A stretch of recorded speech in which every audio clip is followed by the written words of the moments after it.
사람 몸 받기 힘드나 지금 받고 있으며 불법 듣기 힘드나 지금 듣고 있으니 이 몸 받은 금생에 제도 못되면 언제 또 생을 받아 이 몸이 제대했으냐. 스스로 부처님께 기하여 받들어 모시고 원하건대 중생들과 더불어 대도를 체득하여 무상의 뜻을 바라겠노라. 스스로 법에 기하여 받들어 모시고 원하건대 중생들과 더불어 깊이 경쟁에 들어가 지혜를 받아같이 하겠노라. 스스로 승가에 기하여 받들어 모시고 원하건대 중생들과 더불어 대인들 통리하여 모든 것에 막힘없도록 하겠노라. 무사하고 심심한 묘법은 백천만급이 되어도 만나기 힘이드나 나는 지금 보고 뜻과 얻을 수가 있었으니 원하건대 부처님의 진실한 뜻에 득하여 받들어 모시겠노라. 남무아미타불 남무아미타불 남무아미타불. 오늘이 석가모니 부처님 오신 날, 석가모니 부처님 오신 날 우리들이 항상 연등 공양을 올리잖아요. 연등 공양이라고 하는 거는 연꽃잎 모양을 한 등이에요. 그러니까 연꽃잎 모양을 한 등을 왜 4월 초파일 날 우리가 부처님한테 공양을 올리느냐라고 하는 것에 대해서 말씀을 드리도록 하겠습니다.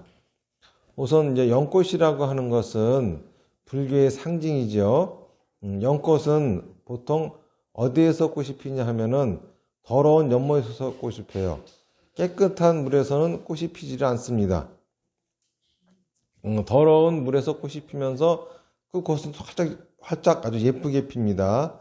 자, 그러면은 연등은 도대체 뭘 먹고 그렇게 예쁜 꽃을 피울까요? 그거는 연못에 있는 더러운 것들을 양분 삼아 꽃을 피우는 거죠. 그러니까는 연못가에 그 더러운 것들이 없으면은 연꽃은 꽃을 피울 수가 없는 겁니다. 그런데 불교에서 우리가 부처가 된다라고 하는 거, 성불한다라고 하는 거, 그리고 더 나아가서 우리가 행복한 삶을 산다고 하는 거, 그 자체가 뭐냐 하면은 우리가 세상을 살아가면서 살아가는 괴로움, 고통, 모든 것들을 양분 삼아 부처가 되는 것이기 때문에, 행복을 얻는 것이기 때문에 연꽃을 불교의 상징이라고 하는 거죠. 그거를 이제 아침에 말씀드린 걸로 제가 연결해서 말씀을 드리면은 석가모니 부처님이 탄생하셔가지고 동서남북으로 7발자국을 걷고 손가락 하나는 하늘을 가리키고 손가락 하나는 땅을 가리킨 이유는, 그리고 천상천하 유하덕존이라고 하신 이유는 육도 윤회세계 속에서 오로지 인간만이 존귀하다라고 하는 것을 말씀하신 것이다, 이렇게 설명을 드렸죠. 거기서 보면은 천상이라고 하는 것은 신들의 세계고 천하라고 하는 것은 그 밑에 있는 수라, 축생, 악의, 지옥, 이거를 얘기를 하는 겁니다. 그런데 천상의 세계의 신들이 부처가 될 수 없는 이유는, 다시 말해서 천상의 신들이 진실한 행복을 살 수 없는 이유는, 천상에는 원하는 모든 것이 다 이루어지기 때문이에요. 신들은 굉장히 전지전능한 능력이 있죠. 그렇기 때문에 원하는 건 뭐든지 다 할 수 있습니다. 그렇기 때문에 부처가 될 수 없고 진실한 행복을 얻을 수가 없는 겁니다. 그런데 인간 밑에 있는 수라, 축생, 악의, 지옥은 살아가면서, 그러니까 이 세상에는 사고팔고가 있다 그랬잖아요. 사고라고 하는 거는 뭐냐 하면은 생로병사의 고통이고, 거기다가 사랑하는 사람과 헤어져야 하는 고통, 미워하는 사람과 만나되는 고통, 그리고 구하는데 얻지 못하는 고통, 그리고 항상 생각이 복잡해야 되는 고통, 이런 것들이 이제 사고팔고인데, 천상의 세계에는 이 사고팔고가 없어요. 곧 괴로움이 하나도 없습니다. 그리고 인간 이하의 수라, 축생, 악의, 지옥에 있는 중생들은 이러한 괴로움을 숙명처럼 받아들이면서 살아요. 그런데 인간은 이러한 사고팔고를 극복하려고 그러잖아요. 그렇죠? 그러니까는 살아있을 때 받는 고통, 그게 뭐죠? 보기 싫은 걸 봐야 되고 등등. 그쵸? 다시 말해서 그런 것들을 극복하기 위해서 미술이니 음악이니 향이니 음식이니 여러 가지 학문을 발달시켰고, 늙고 병들고 죽는 문제를 극복하기 위해서 의학을 발달시키고, 그런 식으로 사랑하는 사람과 헤어지지 않으려고 장례식을 치르고 또 제사도 지내고, 미워하는 사람과 만나지 않으려고 무기도 만들어 전쟁도 하고, 그리고 구하는 걸 얻기 위해서 수없이 많은 학문을 발전시키고, 그리고 또 정신이 복잡하지 않게 편안하게 유지하려고 우리가 또 그 여러 가지 수행도 하고, 이게 바로 인간들이잖아요. 그런데 다른 짐승들, 다시 말해서 수라, 축생, 악이 지옥에 있는 거기에 있는 중생들은 그냥 그러한 고통들을 숙명처럼 받아들여요. 그리고 천상에 있는 신들은 그런 고통이 없고, 그런데 그러니까는 곧 천상에 있는 신들에게는 이 연꽃을 필 만한 양분이 없는 거예요. 그리고 그 밑에 있는 중생들은 그 그거를 양분으로 받아들이지 않고 그냥 고통으로 받아들이며 살아가는 거지요. 그런데 인간만큼은 그 고통을 잘 활용을 해가지고 행복한 인생을 살아가는 게 인간이라 이거죠. 그렇기 때문에 인간만이 위대한 겁니다. 우리가 인생을 살아가면서 겪어야 되는 그러한 사고팔고의 괴로움, 이러한 괴로움이 바로 양분이 되어가지고 우리를 행복한 세계로 인도를 하는 거다, 이런 말씀입니다. 아침에 말씀드렸다시피 우리 불교에서 얘기하는 행복이라고 하는 건 어떤 거냐 하면은 삶을 완전 연소하는 거라고 했습니다.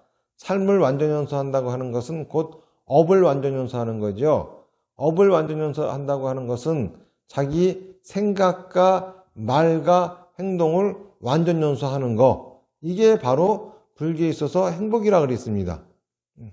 생각과 말과 행동을 완전 연소한다고 하는 것은 자기 생각을 가지고 살며 자기 생각을 말하고 행동하는 것이 바로 생각과 말과 행동을 완전 연소하는 거지요. 우리가 업, 이런 말 많이 들어봤죠. 일반적으로 말씀하는 업이라고 하는 것은 무슨 전생에 나쁜 일을 하고 죄를 지어가지고 뭐 업보를 받고 이런 얘기들을 하는 거예요. 근데 업은 그런 소리가 아닙니다. 확실하게 알아두셔야 돼요. 업이라고 하는 거는 생각과 말과 행동이에요. 우리는 업을 안 지을 수 있는 방법이 없습니다. 생각 안 할 방법이 있어요? 말 안 할 방법이 있어요? 행동 안 할 방법이 있어요? 없잖아요. 그렇죠? 숨을 쉬고 있더라도 생각해야 됩니다. 그렇죠?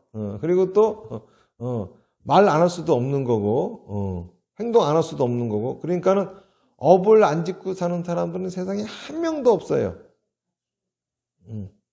그런데 그리고 또 이 업에도 있잖아요. 선업이 있고 악업이 있어요. 선업이라고 하는 거는 뭐냐 하면은 착한 생각을 착하게 말하고 행동하는 거고, 악업은 뭐냐면 나쁜 생각을 나쁘게 말하고 행동하는 게 악업이에요. 그리고 부처님께서는 인강보라고 말씀하시잖아요. 콩 심은 데 콩나고 팥 심은 데 팥난다고 말씀하셨듯이 착한 생각을 착하게 말하고 행동하면 복을 받을 것이고, 나쁜 생각을 나쁘게 말하고 행동하면 벌을 받을 것이다. 이게 석가모니 부처님의 말씀이라고요. 육도윤회하는 것도 다 자기 업에 따라서 복을 지어 천상 가는 거고, 또 죄를 지어 지옥 가는 거고, 화를 많이 내서 수라가 되는 거고, 욕심을 많이 부려서 아기가 되는 거고, 그렇죠? 어리석어서 짐승이 되는 거고, 이렇게 자기가 지은 업보에 따라 가지고 그 업보를 받느라고 우리가 다 윤회를 하는 거예요. 자, 그런데 우리가 생각하고 말하고 행동하지 않을 재주는 없어요. 그때 우리는 항상 업을 짓습니다. 우리가 짓는 업 중에 하나는 악업이고 하나는 선업이에요. 악업도 선업도 아닌 건 없어요. 그러니까는 우리는 항상 벌을 받든 복을 받든 두 가지 결과가 찾아오게 돼 있어요. 벌 받고 살고 싶지 않죠.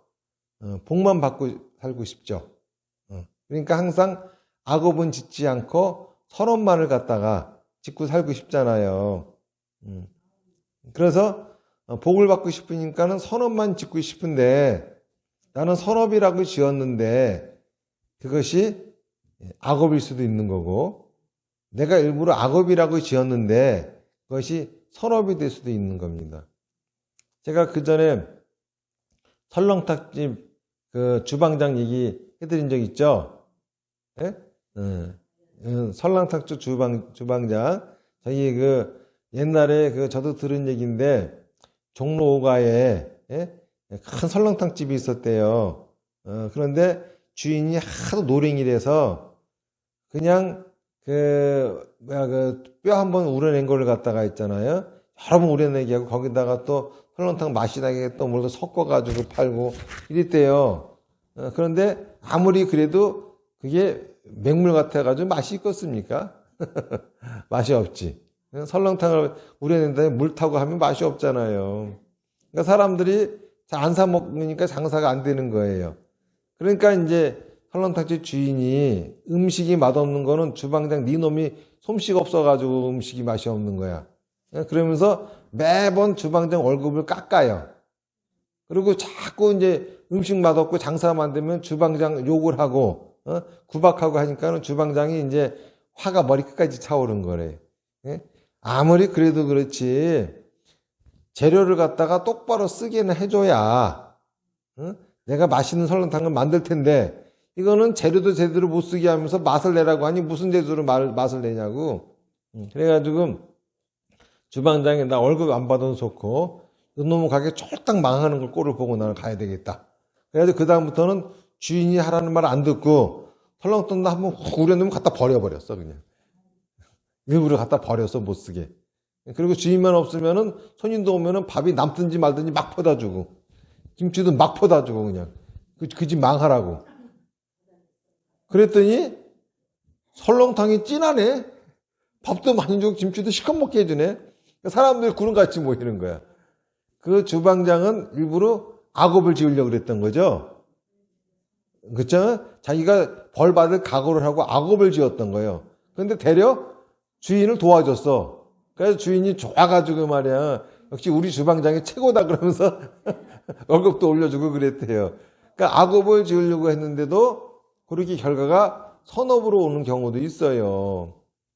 응? 그리고 우리가 내 딴에는 진짜 그 사람을 위해서 최선을 다했는데도 불구하고 욕먹고 결과가 나쁘게 되는 경우도 굉장히 많잖아요. 악업은 짓지 않고 선업만을 짓고 살고 싶은데 그것도 마음대로 안 돼요. 도대체 우리가 어떻게 해야 선업이 되는 건지 어떻게 해야 악업이 되는 건지 모르잖아요. 그런데 문제는 선업을 지어서 복을 받아야 행복하게 살 수 있고 악업을 지어서 벌을 받으면 불행하게 사는 것이 아니란 말입니다. 무슨 말인지 아시겠어요? 선업을 지어서 복을 받아야지만이 우리가 행복하게 살 수 있고 악업을 지어서 벌을 받으면 불행하게 살 수밖에 없는 게 아니라 이 말입니다.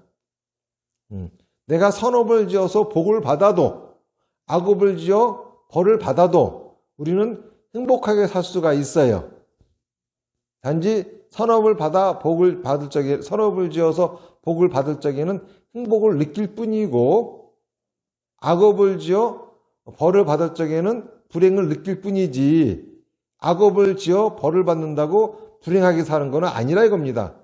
악업을 지어 벌을 받고 있어도 얼마든지 행복하게 살 수 있다는 이런 얘기입니다. 극락세계에는 그치? 극락세계에는 극락세계를 왜 극락이라고 하느냐 하면은 아무런 괴로움이 없고 오로지 즐거움만 있으므로 극락이라고 한대요.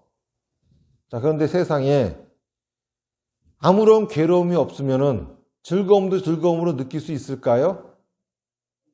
세상에 내가 태어나서 한 번도 괴로움을 겪어본 적이 없다 그래봐요. 그럼 여러분들한테 즐거움이 찾아온다 해서 과연 그거를 즐거움이라고 느낄 수 있을까요?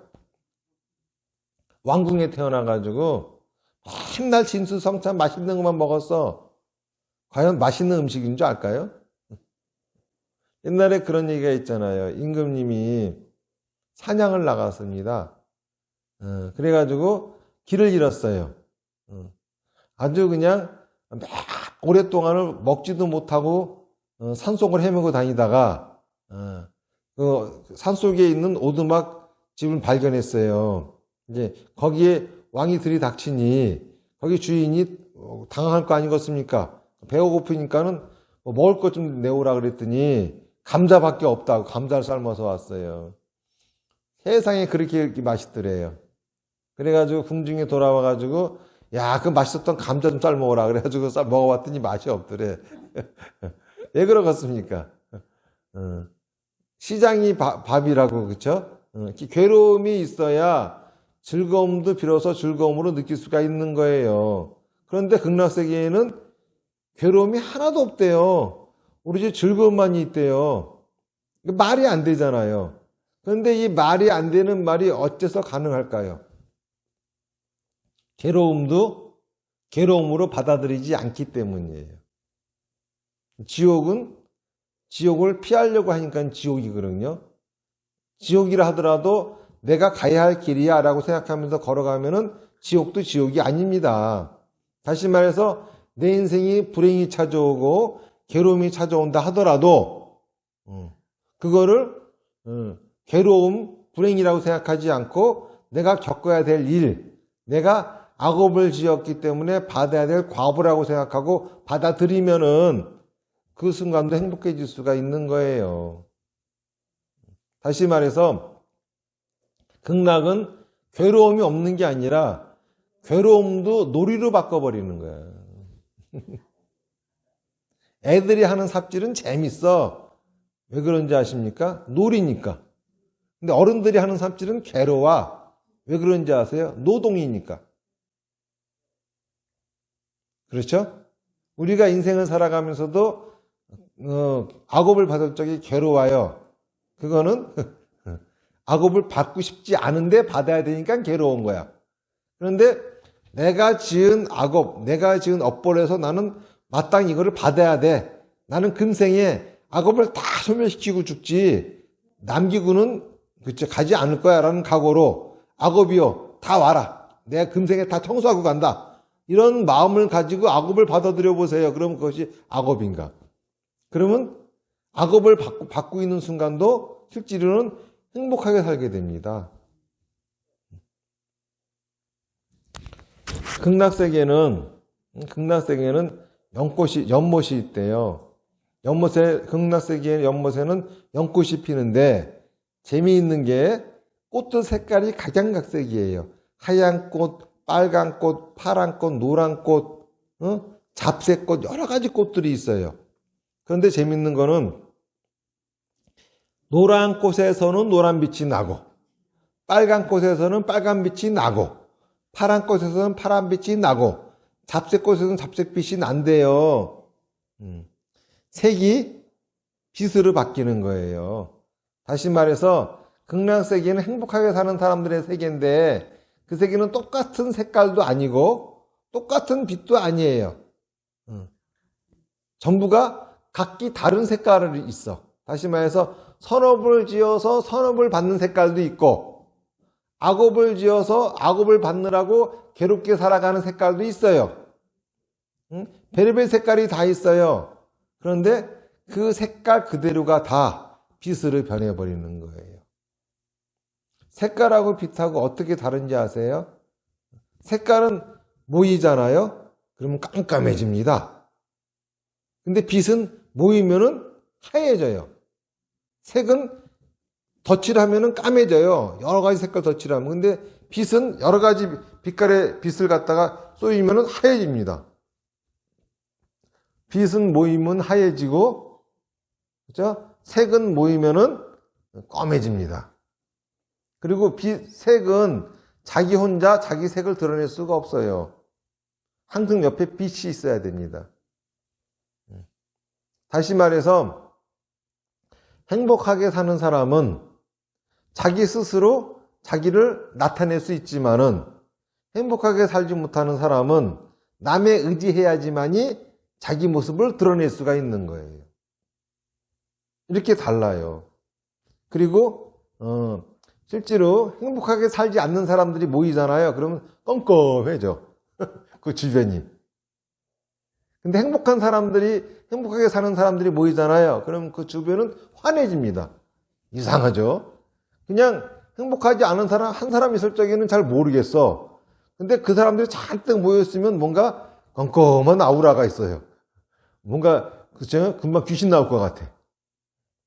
그런데 행복한 사람들이 모이잖아요. 그래서 혼자 있을 적에는 잘 몰라. 그런데 그런 사람들이 잔뜩 모이면 뭔가 환해지는 느낌을 받아요. 이렇게 다르다고. 불교에서 얘기하는 극락세계는 행복한 사람들이 사는 세계인데 그 세계는 이처럼 자기가 가진 빛깔을 자기가 가진 색깔을 그대로 빛으로 변화시키며 살아가는 게 행복이라고 하는 거예요. 다시 말해서 우리는 업을 안 지을 수 있는 방법은 없어요.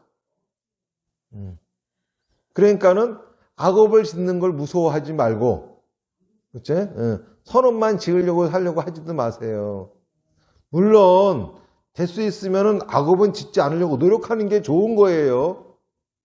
그렇다고 해가지고 그거 이제 무섭다고 해가지고, 그치? 자기가 속박되어진 인생을 살 필요는 없는 거라고. 악업도 내가 짓기 싫어도 연이 닿으면 지을 수밖에 없게 되는 것이고, 선업도 내가 아무리 짓고 싶어도 연이 닿지 않으면 절대 지을 수가 없는 거예요. 다 연에 따라 이루어지는 겁니다. 그러니 그치? 업 짓는 거를 무서워해 가면서 인생을 살면 못 써요. 업은 무서운 게 아닙니다. 뭐가 무섭냐 하면은 업장이 무서운 거예요. 업장이라고 하는 건 뭐냐면 업은 생각과 말과 행동이라고 그랬잖아요. 생각과 말과 행동이 병든 게 무서운 거예요. 생각과 말과 행동이 병들어 버린 게 가장 무서운 거예요. 생각과 말과 행동이 병들면 어떻게 되는지 아십니까? 자기 생각을 못 살아요. 자기 생각을 항상 감추려고 그래요. 숨으려고 그래요. 자기 생각에 자신이 없어. 남이 하는 말이 다 옳고 남이 하는 생각은 다 옳고 내가 하는 생각은 다 틀린 것 같아. 이런 삶을 살아요. 그런데 이 세상에는 그 누구 생각도 틀리지 않았습니다. 그 어떤 생각도 다 옳은 생각이에요. 단지 서로가 생각이 다를 뿐, 그 어떤 어리석은 생각이라 하더라도 틀린 생각은 없어요. 그거는 그 사람 생각이야. 그렇죠? 이 세상에는 각양각색의 색깔이 있는 것처럼 이 세상에는 각양각색의 사람들이 있어요. 그 사람들마다 다 자기 생각이 있습니다. 색깔이 다른 거예요. 그렇죠? 각기 다른 생각을 가지고도 얼마든지 빛을 낼 수가 있습니다. 그런데 업장이 있는 사람들, 업이 병이 든 사람들은 내 생각은 틀렸어. 우리 어머니 생각이 맞아. 우리 아버지 생각이 맞아. 우리 선생님 생각이 맞아. 저 점잖은 저 어른 생각이 맞아. 이러면서 남의 생각이 다 맞다 그러고 내 생각은 틀렸어 그러고 자기 생각을 누리며 살아요. 그리고 자기 생각을 말하고 행동하려고 하지도 못해요. 왜? 자기 생각이 자신이 없으니까는 자기 생각을 말하고 행동으로 드러내는 게 부끄러워. 창피해. 이런 말 해도 될까? 이런 행동해도 될까? 맨날 이럴까? 저럴까? 그렇게 고민을 해요. 이러면서 살아가거든. 이게 바로 업장이 있는 겁니다. 업장이 없는 사람들은 어떻게 하느냐? 내 생각이 틀리지 않았어요. 그치? 단지 내 생각이 좀 모자랄 뿐이야. 자, 모자라면 채우면 되죠. 그러니까는 훌륭한 사람 얘기를 듣고 배워서 내 생각을 지혜롭게 만들면 될 일이야. 그러니까 다른 사람하고 내 생각하고 다르네. 그런데 저분 생각이 더 현명하네. 좋은 생각이네. 나 저거 배워야 쓰겠다. 그리고 그 생각을 내가 빼서 내 거로 만드는 거예요. 그렇죠? 내 생각은 틀렸기 때문에 저분 생각을 따라야 돼가 아니라 어떤 때는 그럴 때도 있어요. 우리가 훌륭한 분은 믿어야 돼. 그렇죠? 내 생각이 짧다 보면은 내 상식도 짧아요. 내 상식에 맞지 않으면은 우리는 의심이 생깁니다. 그렇죠? 의심이 생겨. 그러면 의심이 생길 적에는 그렇죠? 내 상식과 맞지 않기 때문이야. 그런데 내가 지혜로워지려면은 내 상식을 버리고 또 지혜로운 분의 상식을 따라야 되겠죠. 그럴 적에는 내 생각을 내려놓고 그분 생각을 따르는 것은 믿음입니다. 그러니까는 내가 믿기 때문에 내 생각이 아직은 어리석기 때문에 저분 생각을 따라서 저분이 하라는 대로 해볼 거야. 그래서 하는 거. 믿음은 자기 생각이에요. 하지만 의심은 내 생각이 아닙니다. 근데 잘 보세요. 의심이 없어진 건 납득되어진 거죠. 그렇죠? 납득이 안 됐는데 의심이 없어. 그럼 맹신이에요. 눈먼 믿음이에요. 의심이 있는데도 불구하고 따르는 게 믿음이에요. 제가 이렇게 말씀드리니까 어떤 분이 그럽니다. 어떻게 믿는데 계속적으로 의심을 가질 수가 있죠? 자, 믿어서 그분 말씀대로 하잖아요? 그러면은 결과가 나와요. 그럼 납득이 되어져요. 의심이 없어집니다. 그럼 믿음도 없어지는 거야. 의심이 사라지면 믿음도 사라지는 거예요.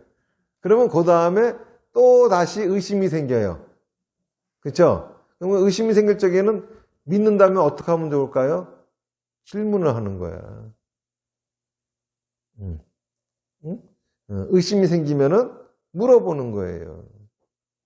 옆에 사람한테도 저 사람이 그럴 사람이 아닌데 저렇게 행동한다 하면은 왜 그러냐고 물어보는 거예요. 이게 믿어주는 거라고. 근데 우리는 믿는다는 거는 믿기 때문에 안 물어봐. 믿기 때문에 안 물어보다 보면은 나중에 이제 사이만 벌어지죠. 의만 상하는 거야. 믿는다면은 진짜 물어보세요. 이렇게 어쨌든가 내 생각을 가지고 말하고 행동하며 살아가는 거, 이게 바로 업이 없고 행복하게 살아가는 것이고, 내 생각을 버리고 남의 생각 갖고 살아가는 거, 이거는 불행하게 살아가는 거예요. 그렇죠? 내 생각을 갖고 살아갈 때 가장 필요한 게 믿음과 용기입니다. 용기라고 하는 거는 두려움을 간직한 채로 일으키는 게 용기고, 믿음이라고 하는 거는 의심을 간직한 채로 일으키는 게 믿음이에요. 어쨌든가 불교는 업을 완전연소하는 가르침이라 그랬습니다. 불교에서 행복한 인생이라고 하는 것은 자기 생각을 완전연소하면서 살아가는 게 가장 행복한 거라고 했거든요. 자기 업이라고 하는 거는 엄밀하게 말하면은 연못 속에 있는 더러운 양분과 같잖아요. 그렇죠? 업이 내가 생각하고 말하고 행동한 결과, 업보가 뭐냐 하면은 우리 삶의 에너지가 되는 거예요. 연료가 되는 겁니다. 무슨 얘기인지 아시겠죠? 내가 생각하고 말하고 행동했어요. 업을 지은 거죠. 선업을 지었을 수도 있고 악업을 지었을 수도 있어요.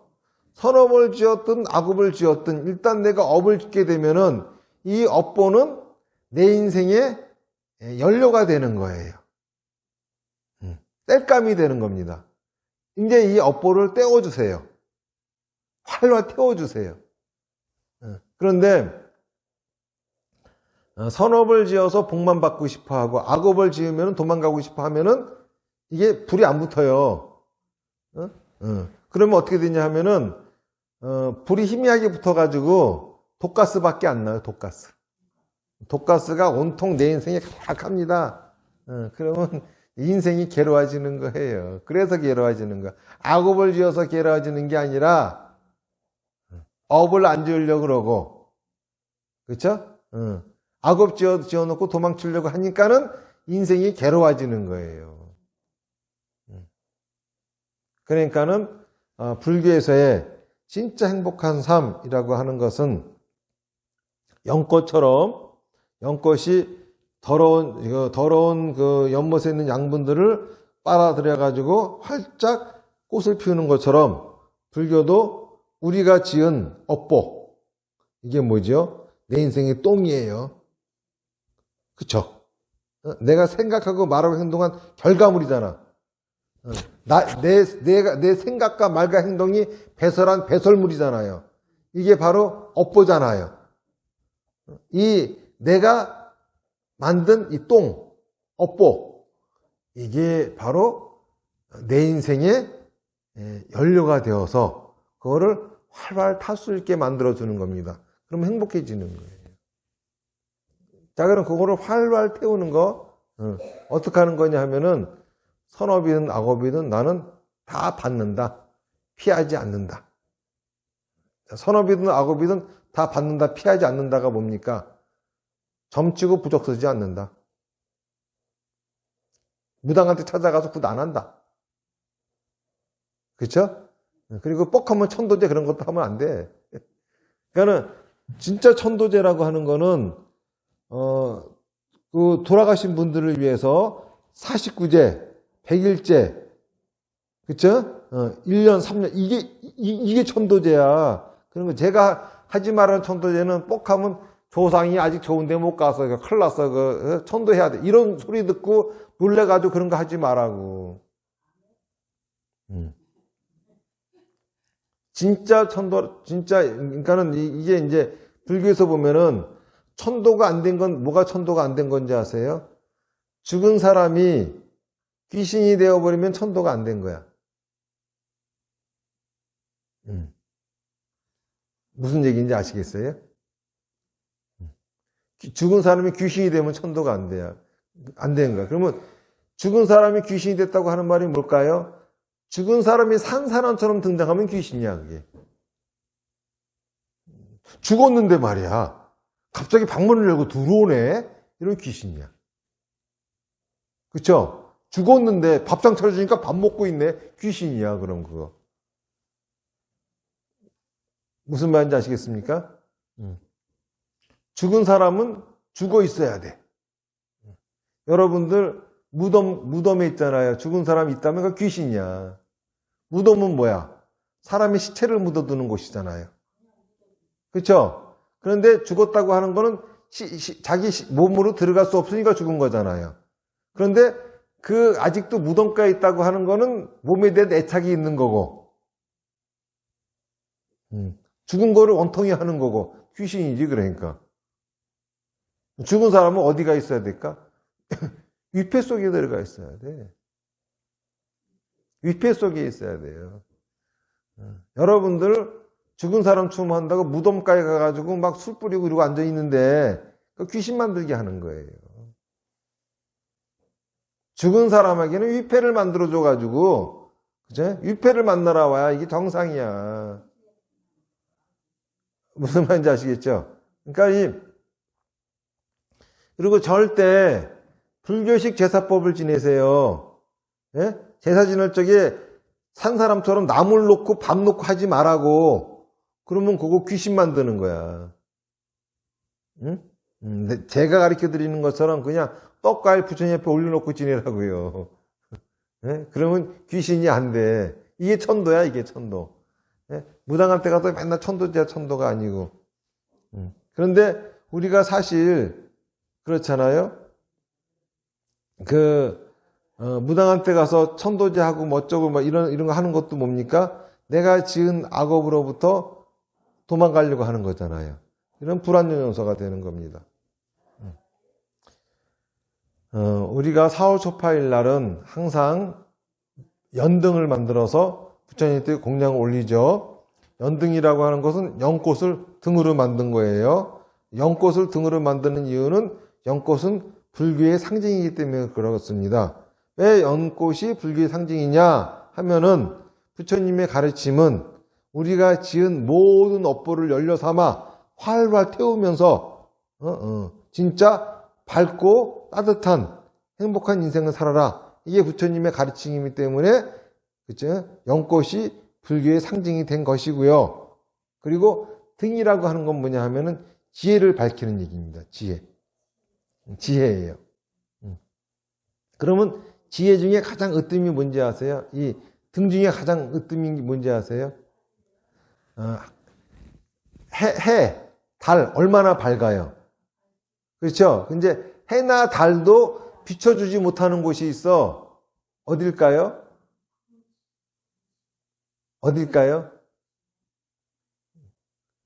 어두운 내 인생은 못 비춰줘. 다시 말해서 여러분들이 한참 괴롭고 힘들 적에 맑은 날 태양을 본다고 해가지고 여러분들의 인생이 밝아집니까? 괴롭고 힘들 적에 달을 본다고 해가지고 밝은 보름달 본다고 해가지고 인생이 밝아집니까? 해와 달은 이 온 세상은 비출지는 몰라도 어두운 나의 인생은 그쵸? 비춰주지를 못해요. 그런데 부처님의 광명은 왜 해와 달보다도 뛰어나냐 하면은 우리의 인생 끄트머리까지 비춰주기 때문입니다.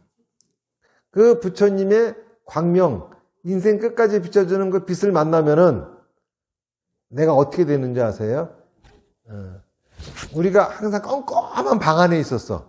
그래서 나는 껌껌한 줄을 몰랐어. 그런데 빛을 봤어. 그럼 뭘 알게 될까? 껌껌한 데 있었구나를 알 거 아니야. 그쵸? 내가 있던 곳이 껌껌하고 어두웠던 곳이구나를 알 거 아니에요. 이처럼 부처님의 광명을 만나면 내 인생이 만나면 우리가 뭘 알게 되냐 하면은 내가 껌껌한 놈이었구나. 내가 어리석은 놈이었구나. 내가 멍청했구나. 모든 것에서 나 내 탓이었구나. 내가 지은 업보를 안 받으려고 도망치려고 생긴 일이었구나. 이거를 알게 된다고요. 그 순간 인생이 환해지는 거야. 무슨 말인지 아시겠죠? 이런 겁니다. 그러니까는 우리가 이 연꽃이 의미하는 게 뭔지, 그리고 부처님의 등이 의미하는 것이 뭔지, 이거는 우리가 알고 연등도 밝혀야 되지 않겠습니까? 자, 그 의미는 연꽃은 나한테 앞으로 오는 어떤 역경이나 괴로움, 좋은 일이고 나쁜 일이건 나는 다 받아 넘기겠다. 그리고 나는 그 엎짓는 게 무서워서 벌벌 떠는 인생 살지 않겠다. 그리고 부처님의 강명을 비춰가지고 항상 내가 어리석은 사람인 줄 알고 부처님의 가르침에 의지하며 살아야 되겠다. 이렇게 생각하셔야 돼요.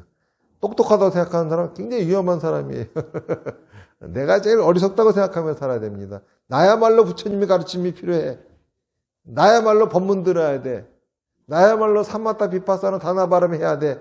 라고 하는 생각을 갖고 세상을 살아야지 진짜 행복한 인생을 살아갈 수가 있는 거죠.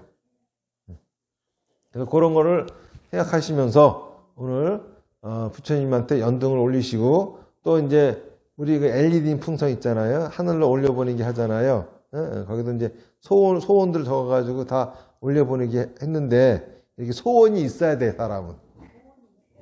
소원이 있어야 돼. 무슨 말인지 아시겠죠? 반드시 원하는 게 있어야 돼요. 내가 아무리 살고 싶어도 그쵸? 죽을 상황이면 죽어요. 내가 아무리 죽고 싶어도 살 상황이면 못 죽어요. 다시 말해서 살고 싶다 죽고 싶다는 내가 세우는 원이야. 그 원을 이루어지고 안 이루어지고는 부처님한테 달려있는 거야. 그러니까 내 소원이 이루어질지 안 이루어질지 모르겠지만은 그쵸? 그럼 부처님한테 맡기고 좀 소원 좀 빌어보면 어때요? 이왕 빌을 소원, 큰 소원을 빌어보십시오. 자, 합장하시고 나무 아미타불 연불 10번 하겠습니다. 시작. 나무 아미타불, 나무 아미타불, 나무 아미타불, 나무 아미타불, 나무 아미타불, 나무 아미타불, 나무 아미타불, 나무 아미타불, 나무 아미타불. 성불하십시오.